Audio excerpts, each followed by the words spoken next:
Sa bubong nahuli ang isang lalaking suspect sa pang-hold up at pananaksak sa Antipolo City. Aminadong suspect sa pananaksak na dahil daw sa galit niya sa biktima. Laging una ka sa balita ni EJ Gomez, exclusive. Yan, ito yung suspect ng pang-hold up at pananaksak. Sa bubong ng bahay, natagpuan at nahuli ng mga otoridad ang lalaking itinuturong sospek sa pang-hold up at pagnanakaw sa Barangay San Isidro, Antipolo City. Pinagtulungang ibaba ng mga tanod ang nakaposas na 29 anyos na sospek. Ayon sa barangay, umaga nitong linggo nangyari ang pang-hold up umano sa 34 anyos na lalaking biktima na nasaksak pa sa liig matapos siyang nakawan ng sospek.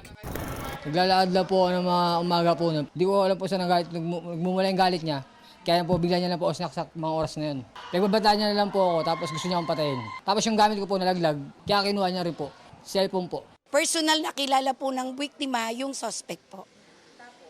Tapos po, yun po, nung siya po ay inabangan, tinutukan, actually nasaksak po sa lieg, nai-report po niya agad dito nakuha po yung cellphone, nai-report po agad dito sa barangay at agresibo po ang ating mga tanod. Talagang hindi po talaga nila tinantanan hanggat hindi po nila mahuli. Aminado ang sospek na si alias Baloloy sa pananaksak sa biktimang madalas aniyang makituloy sa kanilang bahay. Nagawa raw niya yun dahil sa galit. Itinanggi naman niya ang paratang na pagnanakaw. Napuno na po kasi ako eh. Nag-away po kami noon. Tapos lagi kasi ako kinukuha na ng gamit sa bahay. Kaya ginanong ko, sinaksa ko po sa leg. Tulad ng mga power bank, mga damit, wala na ako ilaw, kukuhanan pa ako. Tapos cellphone ko, kinuha rin. Sa records ng pulisya, dati nang naaresto ang suspect dahil sa mga insidente ng akyat bahay, pagnanakaw at pang-hold up umano sa Antipolo City. Sa custodial facility ng Antipolo Component City Police Station nakadetain ng suspect na nahaharap sa reklamong robbery. Ito ang unang balita.